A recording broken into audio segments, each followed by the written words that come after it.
Y ya estamos de regreso en un nuevo capítulo más de acá, de este podcast, que tenemos varios capítulos grabados ya, entre páginas, aquí de la plataforma cultural Filsic, gracias al patrocinio y auspicio del Ministerio de la Cultura, las Artes y el Patrimonio a través del Fondo de la Lectura y el Libro, en el cual nos ha permitido desarrollar este espacio maravilloso de conversación con autores locales, con autores nacionales, de acercamiento al libro, a la lectura, para que usted, que nos está viendo a través de las distintas plataformas, a través del celular, a través de la tablet, a través del computador, de Smart TV, pueda tomar aprecio y tomar conocimiento que existe mucho talento en esta región, pero también que existe mucha forma de darlo a conocer.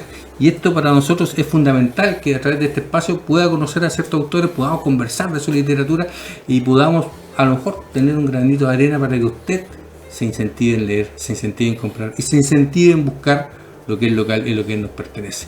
Vamos a estar hablando hoy día con un gran amigo personal mío, ¿ya? Y creo que un hombre que sabe mucho de literatura y que además escribe muy bien. A la vuelta a los comerciales nos juntamos acá con Cristian Muñoz. Esperen un minuto y volvemos.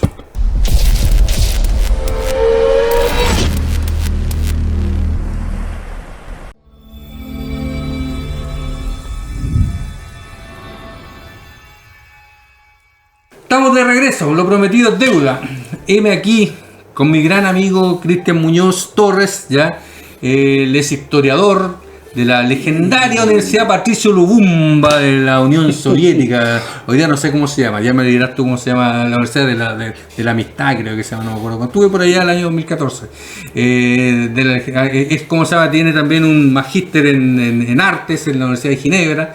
Es un hombre un gran amigo, muy conocedor de literatura. Si alguien quiere alguna vez tener alguna conversación sobre literatura rusa, no hay otra persona que sepa más que yo conozco literatura, autores rusos, que Cristian. Ya, y la verdad es que es un hombre que ha leído, que ha consumido mucho literatura y hoy día está aquí presente con nosotros. Cristian, muy bienvenido a este podcast de Entre Páginas de Plataforma Cultural Filsic, tu casa. ¿Cómo estás, Cristian? Muchas gracias por tus amables palabras. Oye, eso de la Universidad Patricio Lumumba, en los años 90 se le cambió el nombre porque una vez que cayó la Unión Soviética pretendieron evidentemente transformarla en una universidad más internacional y no tan dedicada a los países del tercer mundo, teniendo el nombre de un prócer congolés que fue asesinado por paracaidistas belgas, como dice el discurso. Entonces le cambiaron el nombre, pero muchos años después, en una ofensiva para ganar la simpatía de los pueblos africanos, el gobierno de Putin le volvió a retomar el nombre inicial que tenían, que era Patricio Lumumba, presidente del Congo, asesinado a principios de los años 60, con una evidentemente estrategia de tener un acercamiento y una zona de influencia y pensar que estas cosas a los pueblos africanos les pueden importar. Patricio Lumumba fue, para los que no conocen, fue presidente del Congo cuando el Congo era un país que estaba absolutamente destrozado, que era un país que estaba absolutamente dividido. Llegó él como presidente e instauró rápidamente algunas medidas que eran muy sociales, ¿ya? O sea, la educación, un nacionalista, claro. La educación, con el acceso a la gente, medidas muy sociales y nacionalistas que molestó mucho. En aquella época obviamente había una dualidad de capitalista o comunista, como se llama, el bloque. En esa época obviamente la llegada de Patricio Lumumba no fue algo grato para el mundo occidental. ¿Duró cuánto? ¿Un año? ¿2 años? Claro, duró casi 2 años y introdujo bastantes reformas, fundamentalmente nacionalistas, la nacionalización del cobre, claro, educación, pero el Congo es un país muy rico en minerales. Exactamente. Y los norteamericanos no invadieron ellos directamente, sino que fueron los belgas que siendo un país tan pequeño en Europa llegó a ostentar uno de los más grandes imperios en África, ¿no? El Che Guevara decía, bestias son los paracaidistas belgas. Así A esto se refería, cuando usted escuchaba esa frase en ese discurso emblemático de Che Guevara en Naciones Unidas, se refería. Si es que se refería a los paracaidistas belgas, que fueron los que mataban a Patricio Lumumba y dieron el paso, como sabe, a un dictador sanguinario que tuvo muchos años en el Congo, y que un país que pudiera haber sido la joya de África, bueno, terminó siendo... Así es. Pero bueno, dicho eso, Cristian, cuéntanos un poco, porque yo te presenté primero como historiador. ¿Tú que eres un historiador antes que todo? ¿O qué eres cuál es No, soy un historiador. Soy especializado en... me gusta generalmente todo, pero sobre todo el siglo XX. Es el siglo XX antes de la Segunda Guerra Mundial, después de la Revolución de Octubre hasta principios de los años 40, podríamos decir el año 39, 40. Eso es lo que me ha apasionado a mí, y parece que a muchos otros grandes historiadores, como el historiador inglés marxista Hobsbawm, que llamó a nuestro siglo XX el siglo corto, que comienza con la Revolución de Octubre y termina con la caída del muro de Berlín, ¿no? Sí, estaba hablando de un periodo relativamente corto. Pero yo por lo menos... porque uno no puede, es demasiado, no se puede abarcar.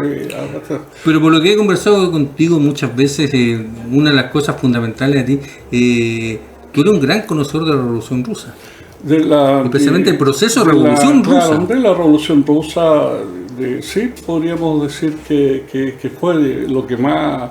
¿Qué es lo que más te marcó la Revolución Rusa? ¿Cuál fue el periodo que más tú dices, aquí se decidió realmente lo que sería el destino de la Rusia, que se transformaría obviamente en la Unión Soviética, la llegada y el ascenso de Lenin, la caída de Lenin? ¿Cuál fue el periodo más... Yo me imagino, en un principio fue la toma del poder. Siendo una Rusia que estaba a través del zarismo participando en la Primera Guerra Mundial, precarizada totalmente. Claro, llevaba muy pocos años de haber acabado con el sistema de servilismo y la organización de un partido de la clase obrera, que tampoco era muy grande la clase obrera. Eso siempre me apasionó mucho, las alianzas que ellos llevan a cabo, porque el partido bolchevique era un partido muy pequeño en relación a los partidos que estaban naciendo o que ya llevaban más tiempo en la vida política de los rusos. Entonces eso, la toma del poder, las alianzas, el encontrar lenguajes comunes entre los patriotas, eso fue muy pero especialmente la cantidad de sucesos que se dieron entre 1914 y 1917, claro, en la Rusia, en esta revolución, que pasaron muchas cosas, pasaron también muchos líderes, muchas tradiciones. Sí. Fue un periodo muy intenso. Sí, donde se ahonda más todavía lo que es la represión, pues, pero toda Europa estaba en una guerra, enorme, fratricida, donde los pueblos morían y al final de la guerra la sorpresa fue enorme por la cantidad de millones de gente que murió. Pero eso iba a marcar el destino de Europa del siglo XX, ¿no? Eso fue lo que más tú, digamos, cuando te fuiste a estudiar, fue el periodo que te apasionó estudiarlo, y que no es fácil encontrar a gente de Latinoamérica, de habla hispana, que conozca mucho de ese proceso, más allá de lo que conoce uno común y corriente. Igual el tema de los autores, yo he estado conversando contigo y tú de repente sacás algunos autores rusos y no tenía idea que existían, ¿ya? Uno conoce a los clásicos, habido por haber, pero hay de repente autores que no tiene idea uno que existieron, porque obviamente no llegaron mucho por estos lados, ¿ya? No llegó mucho, quizás llegó la literatura en algún periodo de ellos, los años 70, comienzo, pero después obviamente con dictadura, con todo, se anuló, y la industria editorial es salvaje, si no se lee, bueno, no se reedita. ¿Qué grandes autores a ti te marcaron en esa época? No, a mí cuando me preguntan qué escritor podríamos decir soviético ¿sí? me impactó, no fue Ligorki, ¿No fueron los clásicos? No, fue siempre Mikhail Bulgakov, que escribió una novela notable que se llama El maestro y Margarita, que es una sátira en los primeros años de mayor libertad. No quería usar esa palabra, pero él escribe una novela que se demoró muchos años en escribirla, ¿no?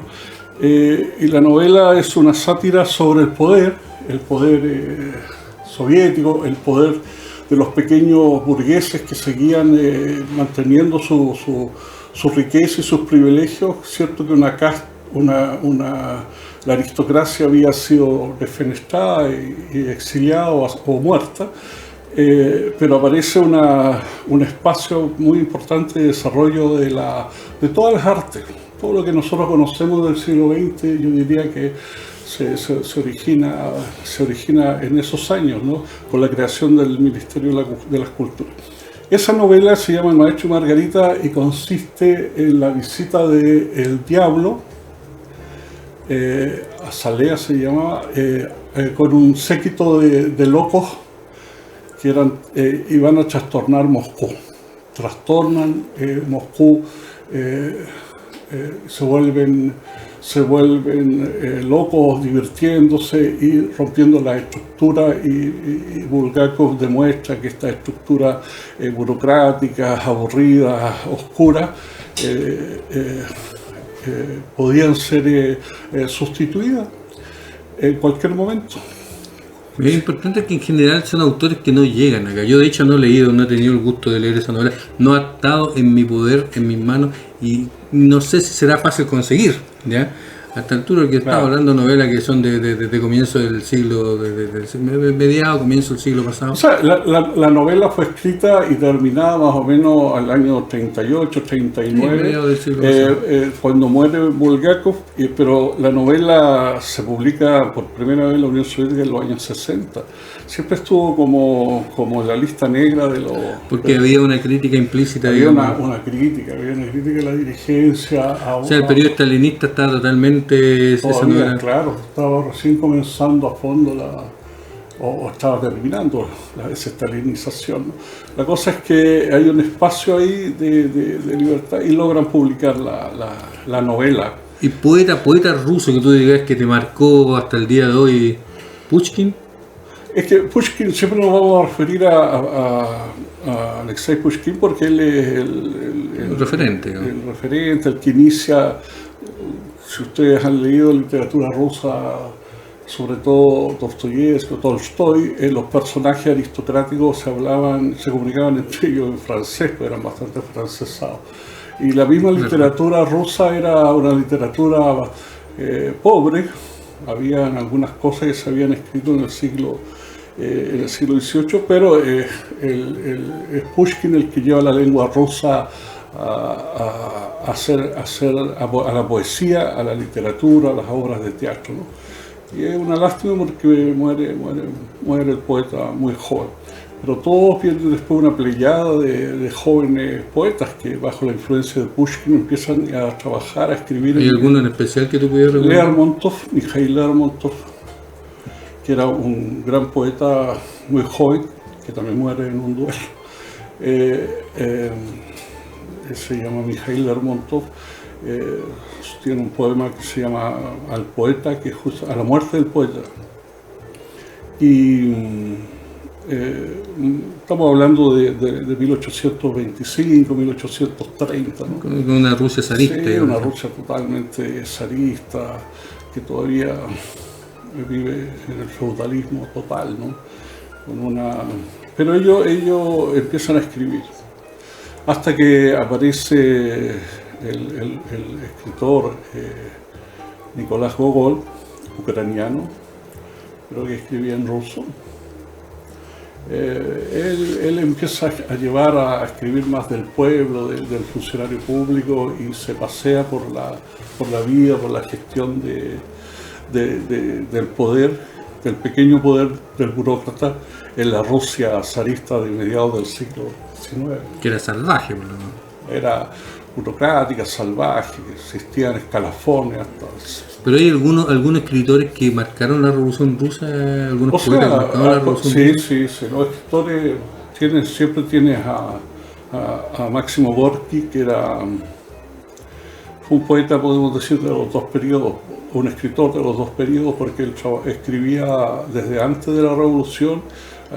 A los dirigentes soviéticos les gustaba mucho.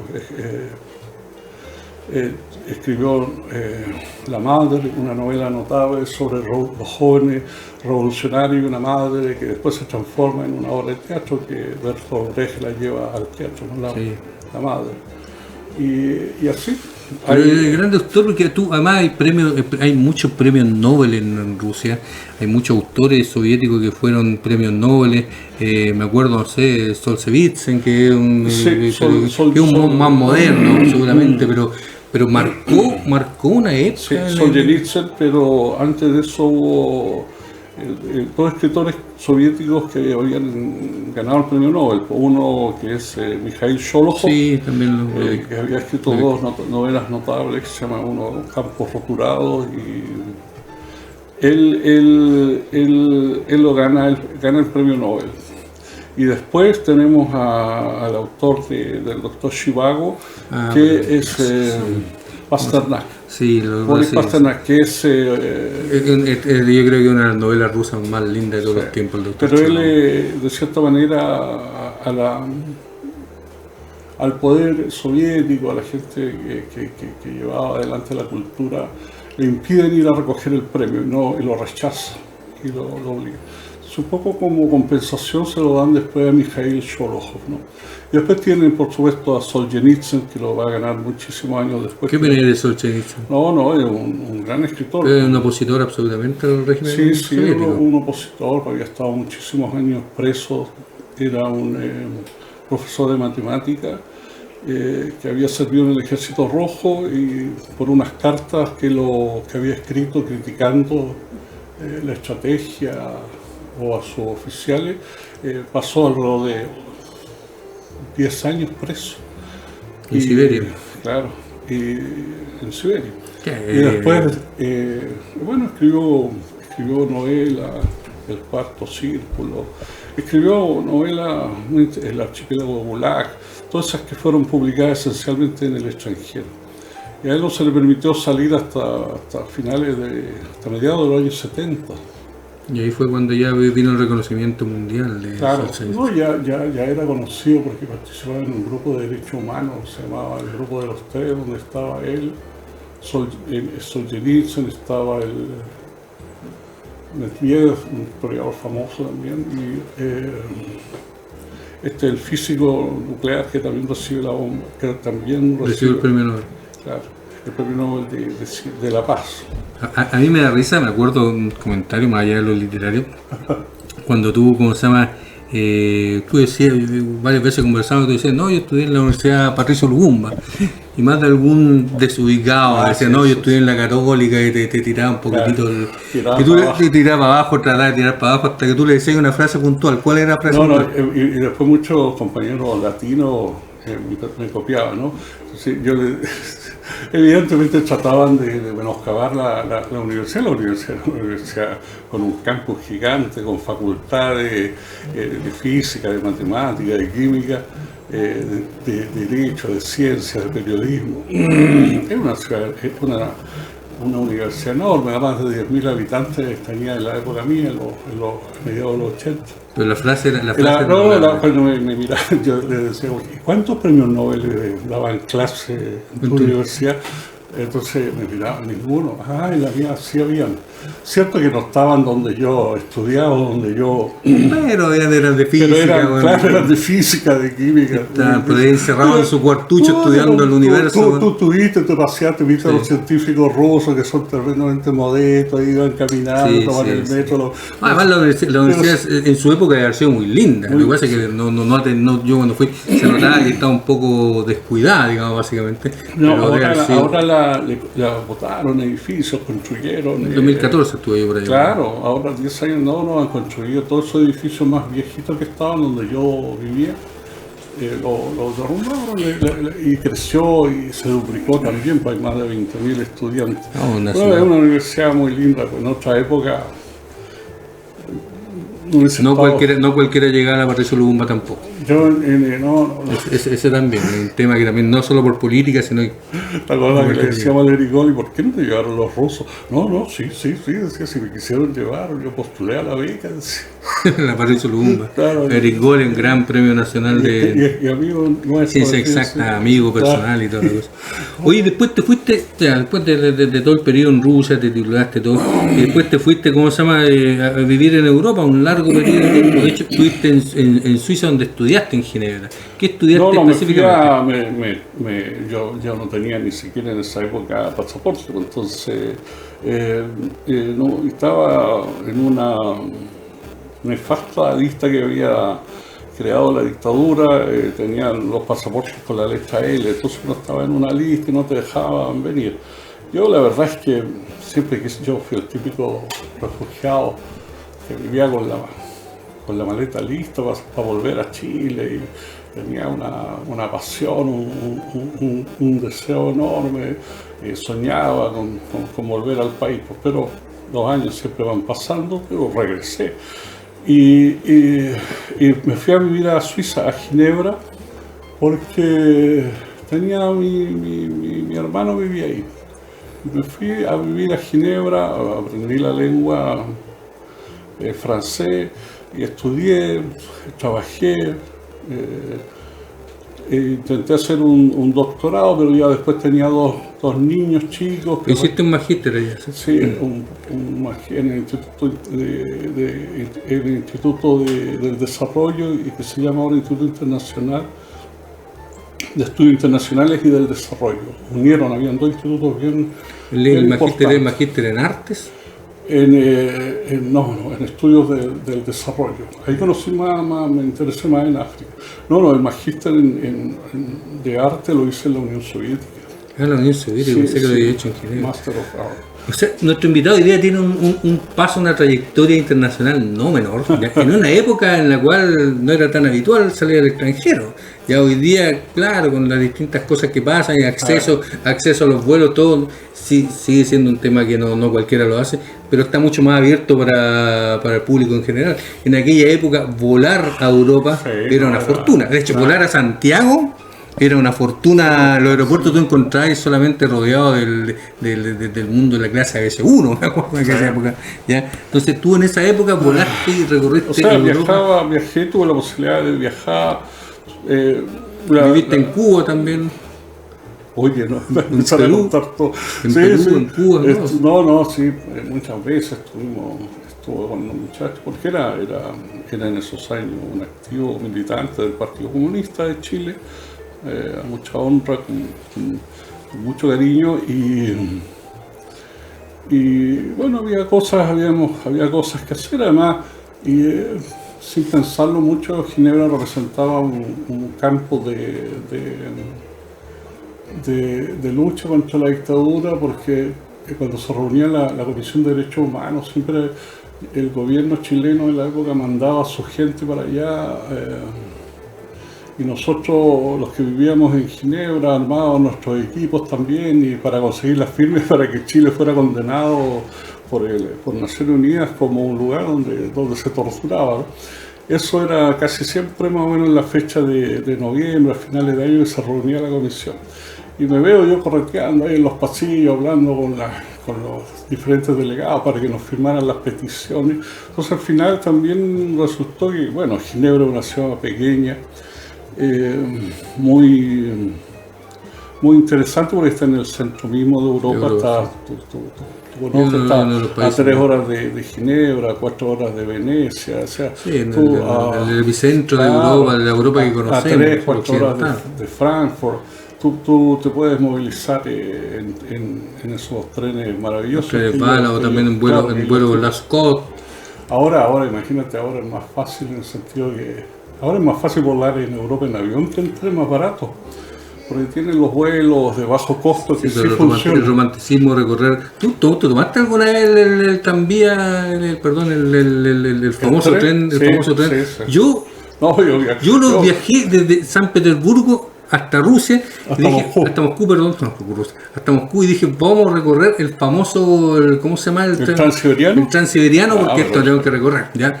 Era un tren bala, más moderno. Sí, o sea, todo el hasta- romanticismo. Hasta yo cuando Todo el planeaba- romanticismo teníais del doctor Sí, Chivago, sí, y te sí, imagináis que sí, te subir esa sí, cosa, sí. se te fue a la cresta.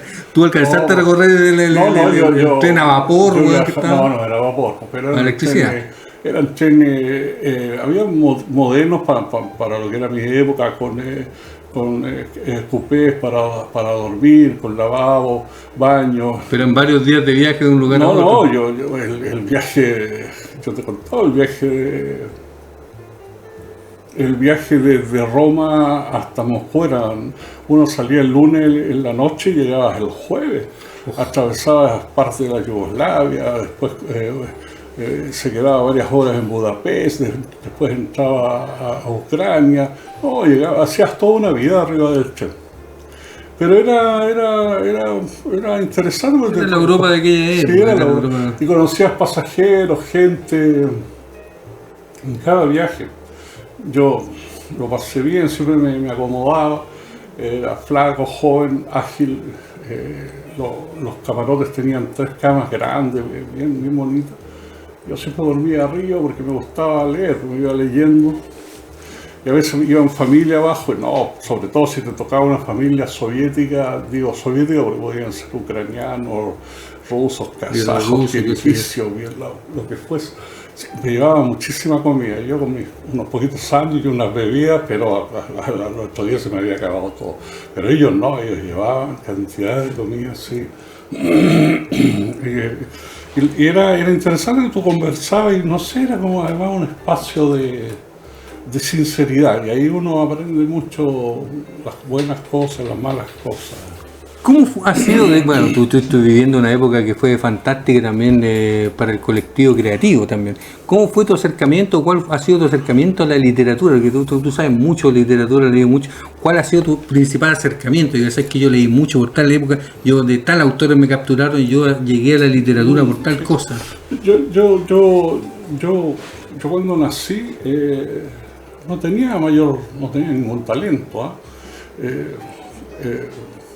Era malo para la pelota, era malo para todo. Mis hermanos me ganaban en todo. Y probablemente encontré refugio desde muy chiquitito en la lectura, aprendí a leer muy chico y era muy fantasioso, evidentemente, y los libros, los clásicos, que hay que leer cuando niño. En mi casa, por suerte, hubo libros, siempre. Y yo leía, y tuve una tremenda pasión. Cuando ya era un joven adulto, me di cuenta que esa literatura desordenada tenía que tratar de darle un poco de orden. Entonces dije, bueno, que estuve así como 2 años, dije, ya voy a leer literatura japonesa. Y le di a la literatura. Era todo. Después voy a leer a los españoles, la generación del 97. Y le daba ahí con Pío Baroja, con todos los viejos españoles, Benito Pérez Galdós, todo. Y le daba, leía todos. Y quedaba, y seguramente tenía una memoria o la fui desarrollando, pero hasta ahora me acuerdo. Y así fue por corriente. Evidentemente el boom latinoamericano, la literatura europea. Después tuve la posibilidad de aprender idiomas, leía en su lengua original, y lo mismo pasó con la literatura inglesa, francesa. Pero era una sed de conocimiento. Fíjate que yo me lo decía la otra vez un compañero, un amigo que estudió conmigo, que yo había llegado de cierta manera más a la historia a través de la literatura que de los textos mismos de historia. Ya, mira tú. Claro, tú siempre leías, me acuerdo, y claro, y asociabas y Te imagináis los lugares donde se desarrolló esa historia y Claro, querías conocer sí, más de eso. exacto. Y llegaste a la historia por eso. Y profundicé más lo que era la técnica, la historiosidad a través de la literatura fundamentalmente, más que en los textos. Y seguramente cuando me fue bastante bien a mí en la universidad, escribí textos, trabajos. O sea, ya, ¿Leer te ayuda a escribir bien? claro, Yo estoy convencido que sí, pero Patricio, es esencial. Fíjate que... Oye, mira, ahora, yo cuando estuve ahora en el último entrega de premios del 100 Palabras, hubo más de 11.000 cuentos que llegaron. Yo me acuerdo, ¿te acuerdas en la época? Empezó con 3.000, ahora hay casi 12.000 cuentos. La gente quiere, Patricio, escribir, les gusta escribir, pero no les gusta leer. eso es ¿No impresionante. es cierto? Es impresionante. Tú que has tenido editorial, tú te debes percatar que te llega literatura, ideas muy buenas, pero con que cero les falta, trabajo, les falta cero oficio, técnica. que les falta... Vamos a conversar de eso en un minuto más porque nos corresponde la pausa comercial. Vamos en este minuto a un pequeño corte, después nos profundizamos en las letras, en la literatura junto con Cristian, ya digamos lo que él ha escrito también, y nos vamos a tener porque ya viajamos un poco por su historia, ¿ya? Ahora vamos a lo que nos llega a nosotros, que es un poco la literatura. Vamos y volvemos en un minuto.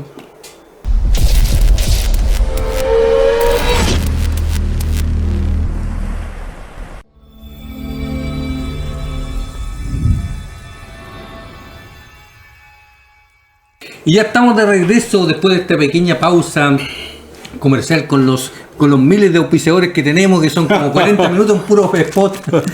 Ya llegaremos algún día a ese tema. ¿Ya? Estamos de vuelta aquí en Entre Páginas, este programa que es gracias al patrocinio, auspicio y financiamiento del Ministerio de la Cultura, Artes y del Patrimonio a través del Fondo del Libro de la Lectura, y nosotros como plataforma cultural del SIC firme, el pie de la batalla aquí, conversando con grandes autores, conversando con grandes personajes y acercando la literatura y las historias de estos personajes a usted. Estamos aquí con Cristian Muñoz, un gran amigo mío, un tipo intelectual de primer orden, y se nos fue los primeros 30 minutos hablando de tu vida en Europa, y digamos, parte de tu vida en Europa, parte de algunas cosas de aventura en Europa. Y te estaba preguntando justamente cómo llegamos a la literatura, porque en general, para los que no conocen, que es natural que Cristian, después de tanto leer, tiene una muy buena pluma, ¿eh? Ha ganado el concurso Antofagasta en 100 palabras en 2 ocasiones, ha estado siempre, las otras veces ha estado siempre dentro de los finalistas. Hay una novela que me mandó a mí y que vamos a tener que editarla. Yo quiero hablar de esa novela antes de partir con 100 palabras, Cristian. Bueno, esta novela que tú tienes, donde mezclan la comida con los loncos en la Araucanía. ¿Cómo se llama la novela? No, es un cuento largo. Un cuento largo. ¿Cómo se llama el cuento? La transformación del lonco Pierre... no me acuerdo. Cuéntanos un poquitito esa lógica, que es un lonco que es extranjero, ya que es un lonco que es francés. No, es suizo. Es suizo, ya, perdón. Es una historia que en general es como un suizo en el sur de Chile, en los territorios mapuche, se enamora de una chica mapuche y se integra a vivir ahí, se queda a vivir en una... No es fácil ser lonco para un extranjero. No, pero el padre de ella era un lonco. Y este suizo resulta que era muy trabajador, muy solidario, muy suizo para sus cosas. Entonces, de cierta manera tenía una predisposición innata a ser un jefe, un guía. Lonco significa cabeza en Mapudungun, ¿no? Y entonces el suegro, el viejo suegro, se empieza a percatar de que puede influir en que a la muerte de él sea nombrado lonco jefe de la comunidad. Pero habían varios problemas. Entonces viene un poco la parodia de que es bien ridículo el tema, en el sentido que tu calidad a ti de indígena te la da la Corporación Nacional de Derechos Indígenas, la CONADI, que es una institución estatal, no es que los pueblos indígenas te reconozcan a ti y digan, no, él culturalmente es... No, hay que pasar por un examen, hay un examen bien complicado, más sobre todo en el caso de lo que era este suizo. Y acuérdate que la corporación funciona con un consejo donde están representados todos los pueblos, y ellos toman parte en las decisiones económicas, culturales, políticas, penetran mucho en la política, y como manejan dinero, de cierta manera ejercen ellos son elegidos supuestamente democráticamente por los pueblos indígenas, y duran 4 años, son los famosos consejeros.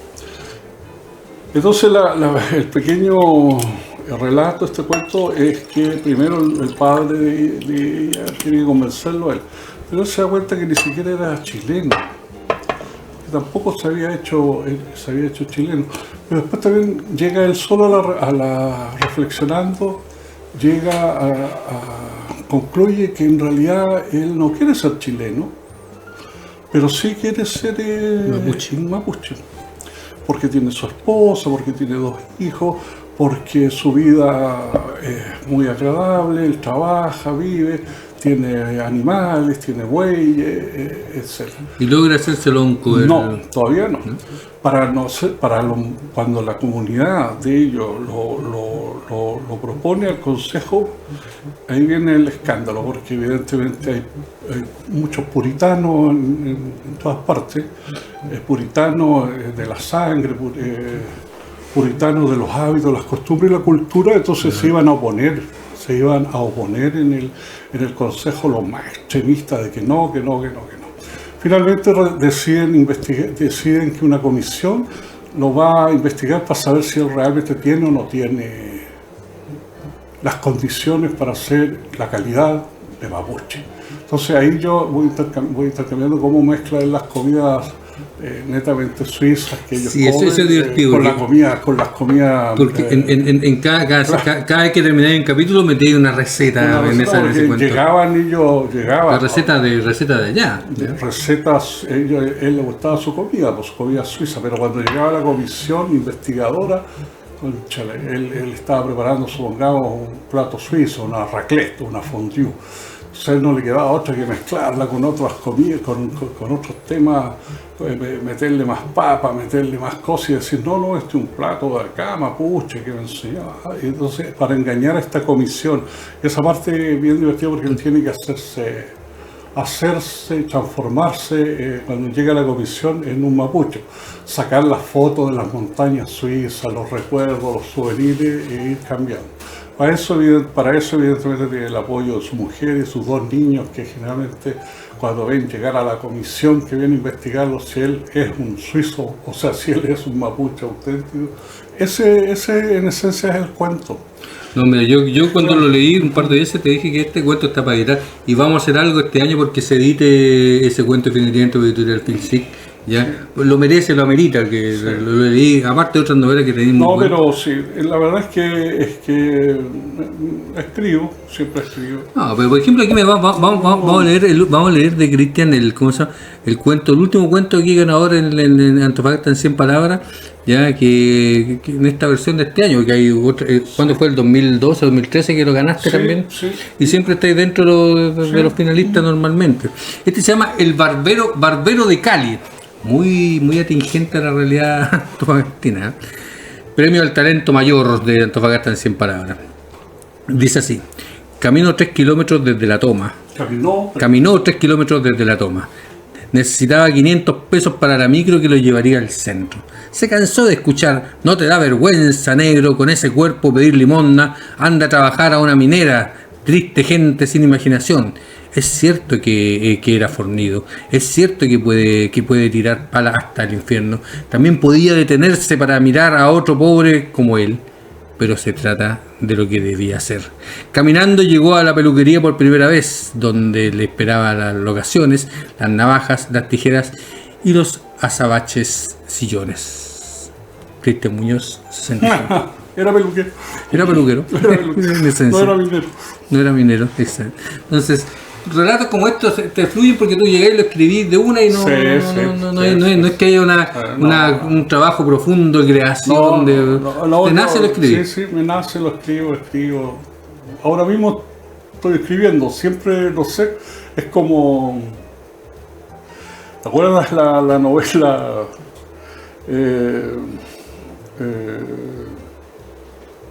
La tía Julia y el escribidor?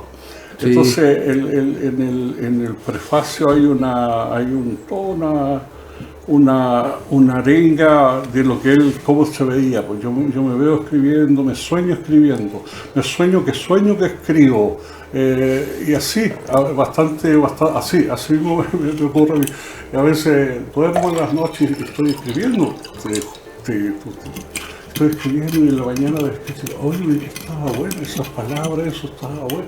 Pero después es la esencia de alguien que escribe, que todo el tiempo está pensando y se está llegando la imagen, claro. Está llegando la historia a la cabeza. Claro. El tema es que muchas veces, y la mayoría las deja pasar, ¿ya? Sí, porque en el fondo después dice nada, después la voy a retomar y cuando retomás ya ni siquiera te acordáis de lo que estáis imaginando ese minuto y por eso es muy bueno. Pero esa es la esencia del escritor. Queremos verte este año, Cristian, ya con una publicación. Ya yo creo que es el compromiso que vamos a tener como Editorial Filsic de tener con una publicación. Tenéis varias cosas que yo he visto. La otra novela esa que tenéis del año 72, perdón. Es el 71. 71, perdón. Un cuento también muy, muy, muy bueno. ¿Ya? Y que yo creo que ya tienen que, ya es el momento que tuvieron el reposo más que necesario y que ya tienen que ver la luz. Como dice Hernán Rivera, siempre dice... Uno nunca termina una novela, me dijo un día. Uno las abandona. Sí. Y a mí me pasa lo mismo, que las escribo y quedan ahí guardadas, dando vueltas, y si por azar vuelvo a retomar, siempre le voy a encontrar que tiene algo o que debía haber puesto esto. Sí. He repetido hasta el cansancio varias veces la frase que decía Piglia en algún minuto, que la literatura, que para escribir una novela entre un 5 y un 10% de creatividad, claro, y de talento, y el otro 90% de pura corrección. ¿Ya? Y la corrección a veces se demora mucho más de lo que lo escribiste en el talento. Entonces, sí, es porque empiezas, claro. Y si le decía Piglia, weón, estamos hablando de un monstruo. No, pero sí hace lo grande, así. Balzac tenía esa frase también. Yo creo que le copió a Honoré de Balzac. Puede ser, pero una frase más bien súper genérica en todo caso. Común, pues 95% de sudor y 5% de talento. Claro, eso le decía Balzac. Padura también nos contaba cuando él escribió su novela. ¿Verdad que estuvimos con Padura los dos ahí conversando? Cuando Padura terminó su novela El hombre que amaba a los perros, que lo lanza al estrellato literario mundial. Es el que no lo es. Si tuve que escribir con una palabra el hombre que amaba a los perros. Sí. ¿No? Entonces él terminó la novela y se la mandó, no me acuerdo, a Alfaguara, la mandó a España. Entonces lo llaman a España, va a España, se reúne con el comité editorial. Y entonces la jefa, la directora, le dice, ya, muy bien, muy bueno. Y ahora, ponte a escribirle. Y él se quedó así... de una pieza, man. Claro, le faltaba, le faltaba. Había que pulirlo. Estuvo más de un año agregándole, terminando realmente la novela, porque la había hecho bastante a prisa. Es como Mario Puzo cuando terminó El Padrino, le trajo tantos réditos, tanto financieros como fama mundial, y después dijo, si hubiese sabido que esta novela iba a tener tanta fama, lo hubiera escrito mejor. Esa es la opinión del propio artista, claro. Nunca siente que terminó. Claro, no. Y hay momentos en que uno tiene que decir que ya se terminó, ya no. La abandona, sí. Pero ya la abandono, pero una o está declarada muerta, o esta tiene que nacer, ¿ya? Sí. Porque en el fondo tampoco voy a estar eternamente corrigiendo, que siempre que te vayas a meter vas a encontrar algo, que algo le falta, hay momentos determinados que ya te voy a cambiar, voy a poner este sinónimo, no, esto está muy rebuscado, no. Compromiso, Cristian, querido, que este año sacamos un libro tuyo. Pero no me ha quitado, tú sabes, si no hubiésemos insistido. No, pero este año, sí, yo sé que no te ha quitado el sueño. No, pero este año vamos a sacar algo y yo quiero que tú escojas dentro de los escritos que yo te he leído. Depende de las páginas con las que podamos tener, pues si no publicamos. Pero una novela media de 120 páginas. Te digo, 120 páginas te da para una novela corta, ¿ya? O dos cuentos largos, que en el fondo los manuscritos no arden. No, está bien, este año lo vamos a hacer porque sí o sí creo que amerita. Hay presentado en la Feria del Libro un montón de escritores, ¿ya? Sí, ahora que también alguien te presente, ¿no crees tú? Y ahora que en el fondo hagamos este tema, este programa, te invité a este programa porque aparte de tener, ¿cómo se llama?, un tremendo conocimiento de literatura, creo que tenía un talento tremendo para escribir y que ha estado ahí guardado, fondeado, escrito para los amigos. Creo que ya ahora que salga a la luz, amigo mío, ¿ya? Y en eso por lo menos yo decía Volodya Teitelbaum, gran político y escritor también. Decía, yo me casé con la política y la literatura es mi amante, y él empezó a escribir joven, pero después paró. Y luego, ya cuando estaba más mayor, más anciano, volvió a retomarla. Retomó, claro, y escribió las biografías de Huidobro, de Neruda y de la Gabriela Mistral. Y retomó sus textos, pero pues, me gusta. Pero más me gusta la política. No, está bien, pero la literatura también. O sea, hay algunos que les dio más rédito a la literatura que a la política. Vara, weón. Pues, la literatura lo hizo, le dio el nombre que tiene hasta el día de hoy, ¿ya? José Miguel Vara. Sí. Entonces, Maya, que también era un político, Maya, que era de muchos políticos. Volodya Teitelbaum lo conociste porque básicamente fue secretario general del Partido Comunista en una época complicada y fue un hombre que estuvo en primera línea. Pero si no hubiera estado en esa primera línea, probablemente todos los conoceríamos y reconoceríamos absolutamente por el tema de la literatura, por algo Premio Nacional de Literatura. Pero para los viejos escritores, él era conocido como literato, él había escrito. Totalmente, claro, totalmente. Tenía escritos. Es impresionante que dentro de las filas del Partido Comunista, que puede la gente gustarlo, ¿no?, el tema, pero dentro de las filas del Partido Comunista hay una cantidad de escritores notables tremenda, y aquí en Chile, tremenda. Sí. O sea, la historia y el legado de las letras que hay de la gente del Partido Comunista es tremenda, que ya, o sea, no es una cosa solamente de hablar de política, una sociedad distinta, sino que también hay un talento y una sensibilidad literaria y musical. O sea, los principales expositores de la música han sido militantes del Partido Comunista, ¿no? Víctor Jara, Patricio Más, Pato Man, Víctor Jara, que sé, todos los grupos Inti Illimani, que la los Inti, y para que te digo las letras, Pablo Neruda, claro. ¿Cómo se llama? O sea, entonces, tú tenés la pasta, ¿ves? tenés ambos componentes, aunque seas ex militante de aquello. Cristian, amigo mío, como ya estamos terminando, si tú tuvieras que mandarle un mensaje a la gente que quiere leer, que quiere escribir, perdón, ¿ya? ¿Cuál sería el principal mensaje que le mandarías a aquella gente que está motivada por escribir y que no sabe si hacerlo o no hacerlo, no sabe si lanzarse a la piscina o no lanzarse a la piscina? No, la gente siempre tiene cosas que decir, gente, incluso yo he conocido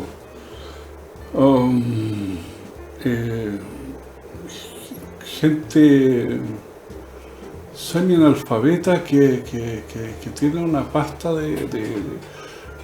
para escribir, para crear un talento innato. Claro, sin haber incluso profundizado en la literatura. Acuérdense de la novela de Thomas Mann, un personaje, Martín Eden, un personaje que se puede transformar siendo analfabeto en un gran escritor si él tiene ese talento con el que nació, que la naturaleza, que los planetas, que sus dioses le dieron. Entonces, y sentir que lo puede hacer, que puede desarrollar ese talento. Actualmente, Bato, existen muchas posibilidades y la gente, bueno, yo mismo, hay clubes de lectura.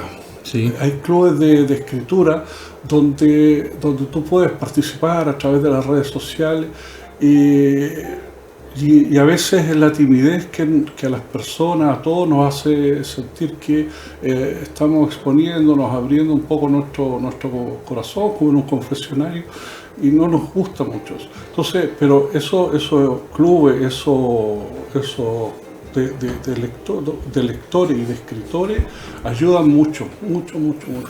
¿Qué consejo por acercarte de repente a ese tipo de cosas? Sí, la gente, los jóvenes debieran participar en eso. Participa mucho ahora en modo virtual a través del Wattpad, a través de todo ese tipo de plataformas. Yo creo que tienen fortalecido bastante. Los cubanos tienen, nosotros tenemos esta amiga, la Daza Rada. Ella tiene un centro ahí de literatura donde van jóvenes, viejos, de todo tipo a aprender a escribir, pues leen sus cuentos y ella les da tarea y los obliga a leer y es bien interesante. ¿Tu consejo sería meterte un poquitito por ahí para empezar topamos con lo de siempre, el financiamiento. Un Estado cubano está asegurado la cultura, no otras cosas, pero al menos las artes de cierta manera sí. Y en Chile es más complicado, porque hay que pagarle, porque la persona que va a estar trabajando, que dicta el curso, necesita ganar al menos una parte de su sustento. Y eso, los recursos a veces no están bien distribuidos. No, pasan totalmente. Claro. Cristian, amigo mío, un gusto tenerte en Entre Páginas, ya en este podcast, en la cual he conversado con distinta gente, hemos conversado con distintos autores y vamos a seguir conversando, que tenemos todavía mucho por recorrer, muchos autores, mucha gente importante, interesante, que usted la conozca en el mundo de las letras, ¿ya? Yo te agradezco tu presencia acá, Cristian. Pudimos haber estado hablando horas y horas porque dejamos de hablar de montones de temas que tenemos en común con esta temática, pero creo que es importante el compromiso que este año te vamos a editar sí o sí para que tengáis un libro. Muchas gracias, Cristian, por compartir con nosotros, muchas gracias por venir aquí por la invitación al Entre Páginas. A usted no se vaya, al que viene la recomendación de libros enseguida, a ver con qué nos aparece Alfredo, si es que anda Alfredo, porque si no anda Alfredo tengo que recomendar el libro yo otra vez, no sé, la productora que me dice. Vamos a ver inmediatamente qué es lo que viene, qué es lo que podemos recomendar. Espérenos, nos vamos a una pausa comercial. Muchas gracias, Cristian, y seguimos con Entre Páginas en este minuto.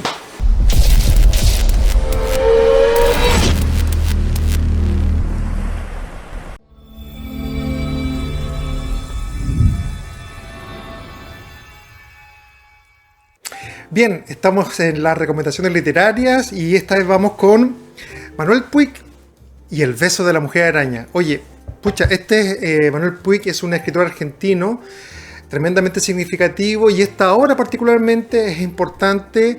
Se trata de lo siguiente, voy a leer el resumen. Dice, son dos hombres muy diferentes que sufren las injusticias de un mismo orden represivo. Se encuentran encarcelados juntos.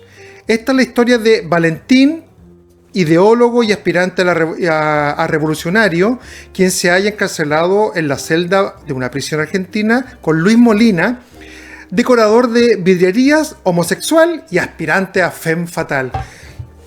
Y justamente esta obra lo que hace es centrarse en dos personajes que están encarcelados, que están oprimidos, que son perseguidos por lo que son y representan en una época difícil para Argentina y en particular, pero para Latinoamérica en general. Estamos hablando de los años 70, en plena dictadura. Y por lo tanto la obra fue prohibida, evidentemente, porque hablaba de conceptos que son tremendamente interesantes. Lo primero, este revolucionario que dice que la izquierda tiene un mensaje que hay que un poco seguirlos.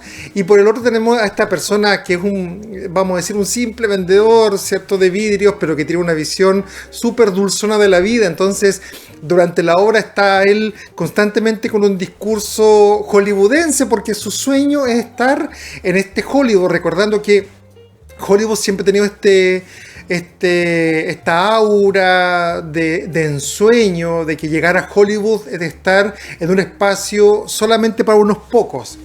Y realmente son muy pocos los que les va bien en este ambiente de Hollywood. La mayoría gana miserias, o no miserias, pero sí gana mucho menos de lo que uno pensaría. A propósito de Pedro Pascal, ¿cierto?, que ahora está en la cúspide de la ola y lo vemos en cada producto que sale en Hollywood. En sus tiempos también pasó pena. Volviendo a este libro, ¿cierto?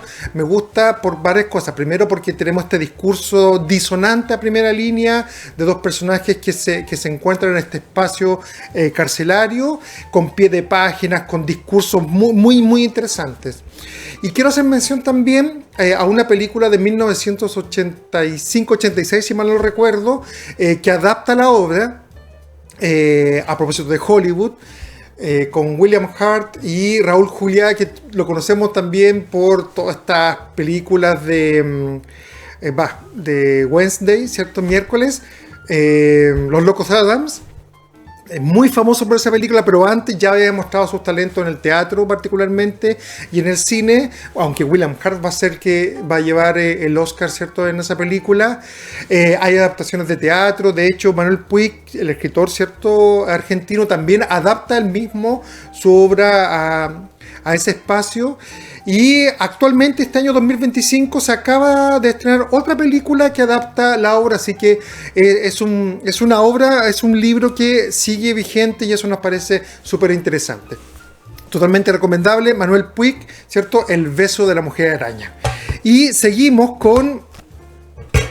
Oye, voy a empezar a decir de inmediato, escuchamos pero no juzgamos. ¿Ah? Pablo Neruda.